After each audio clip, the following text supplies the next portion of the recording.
Hello बच्चा। तो आज हम लोग पढ़ने जा रहे हैं art and culture. Art and culture में हम एमपीजीके में क्या पढ़ेंगे?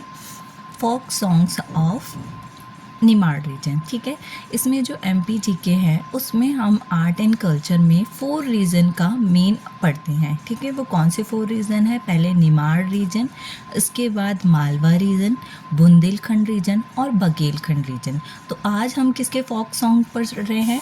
हम आज फोक सॉन्ग पढ़ रहे हैं निमाड़ रीजन का। तो सबसे पहला फोक सॉन्ग कौन सा है? कलगी तुर्रा। कलगी तुर्रा जो है इसमें हम किसकी आराधना करते हैं? इसमें हम शिव और पार्वती जी की आराधना करते हैं। ठीक है, इसमें 2 दल होते हैं, मतलब कि 2 ग्रुप्स होते हैं। एक कौन सा? एक को कलगी बोलते हैं और दूसरे को क्या बोलते हैं? हम तुर्रा बोलते हैं। ठीक है, ये दोनों क्या करते हैं? कॉम्पिटिटिव वे में सॉन्ग गाते हैं। किस तरीके से? जो एक दल है, एक ग्रुप जो है वो क्या करेगा? क्वेश्चन करेगा, तो दूसरा दल क्या करेगा? दूसरा दल उसका आंसर देगा। तो इस तरीके से दोनों ग्रुप कॉम्पिटिटिव वे में सॉन्ग गाते हैं। ठीक है, तो आप समझ गए होंगे कलगी तुर्रा में क्या होता है, किसकी पूजा की जाती है? शिव और पार्वती जी की। अब इसके 2 प्रमुख जो ग्रुप हैं, 2 प्रमुख लोग हैं जो बहुत ही फेमस है, जो कलगी तुर्रा गायन का गाते हैं। वो कौन है? एक हैं सुमेर सिंह जी और मनसाराम। अब आप इसको कैसे याद रखेंगे? आप ऐसे याद रख सकते हैं, सुमेर सिंह जी की क्या मनसा है कि वो कल गाएंगे। ठीक है, सुमेर सिंह जी की क्या मनसा है कि वो कल गाएंगे। मतलब कि सुमेर सिंह मतलब सुमेर जी मतलब सुमेर सिंह और मनसा जी मतलब मनसाराम, और कल गाएंगे मतलब कलगी तुर्रा। ठीक है, दूसरा गायन जो है हमारा वो कौन सा है? सिंगा जी।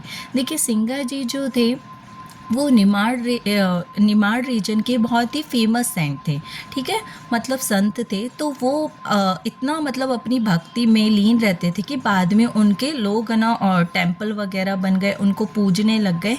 तो इनके जो गायन हैं निर्गुणी गायन गाए जाते हैं। ठीक है, निर्गुणी जो संत कवि हैं उनके रूप में इनमें गाए जाते हैं। अब ये जो सिंगर जी थे वो पहले ऐसे कवि थे जिन्होंने अपनी पोइट्री में किसको? गृहस्थी जीवन, मतलब कि हाउस होल्ड वगैरह, एग्रीकल्चर, इन सब चीज़ों को यूज़ किया, तो इसलिए भी ये फेमस हो गए। तो सिंगर जी गायन में हम किसका पाठ करते हैं? सिंगर जी गायन में, भजन में हम सिंगर जी के बारे में गाते हैं। तीसरा कौन सा है? निर्गुणिया गायन।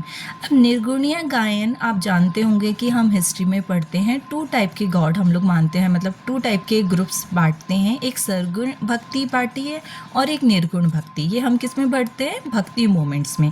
ठीक है, तो सरगुण भक्ति में क्या होती है? जिसमें हम किसी गॉड का फॉर्म मांगते हैं। ठीक है, जिसमें हम मूर्ति में पूजते हैं। और निर्गुण भक्ति क्या होती है? जिसमें हम क्या करते हैं? गॉड को कैसा मानते हैं? फॉर्मलेस मानते हैं, मतलब कि हमें किसी मूर्ति वगैरह की ज़रूरत नहीं है। हम मतलब हम भजन वगैरह करके इस तरीके से भगवान को याद करते हैं। तो निर्गुण भक्ति में आप किसके पाठ करते हैं? रैदास जी के, कबीर दास जी के। तो निर्गुण गायन में आप कैसे गॉड को मतलब किस तरीके से भगवान को मानते हैं? फॉर्मलेस तरीके में। तो इस तरीके से इनके कबीर जी के, रैदास जी के भजन गाए जाते हैं, उनकी पोइट्री को। ठीक है, इसके बाद कौन सी है? मसैणिया गायन या काया खोज भी इसको बोलते हैं। देखिए, मसैणिया और काया खोज जो है वो कब गाया जाता है? डेथ के समय गाया जाता है। ठीक है, जब किसी की मृत्यु हो जाती है तो उस टाइम पे ये मसैणिया गायन निमाड़ रीजन में गाया जाता है। ठीक है, अब देखिए इसको किस तरीके से बताया गया है। मसैणिया और काया खोज में इस तरीके से गायन किया जाता है कि जो हमारी आत्मा है वो क्या है? एक दुल्हन के रूप में हम उसको पूज रहे हैं। ठीक है, मतलब उसको विदा किस रूप में कर रहे हैं? हमारी आत्मा एक दुल्हन के रूप में है और जो हमारा शरीर है वो किसके? दूल्हे के रूप में है। इस तरीके से इसको मान के गायन किया जाता है। इसके बाद फाग गायन। फाग गायन बहुत ही फेमस गायन है, आप सबने सुना होगा या जानते होंगे। ये होली के टाइम पे गाया जाता है। ठीक है, इसके में जो कृष्ण जी है, कृष्ण लीला से संबंधित होता है, तो ये फाग गायन होता है।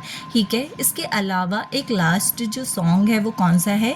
गरबा, गरबी और गबलन।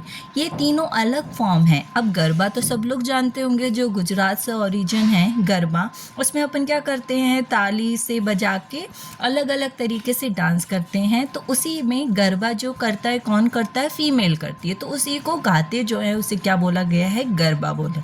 ठीक है।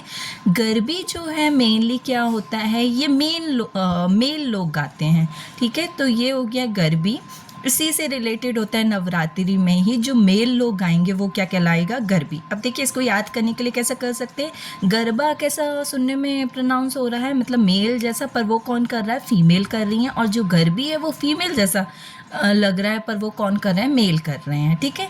इसके बाद जो गबलन है, गबलन इन दोनों से अलग है। गबलन में क्या किया जाता है, ये रासलीला, कृष्ण जी, राधा जी, इन सब से रिलेटेड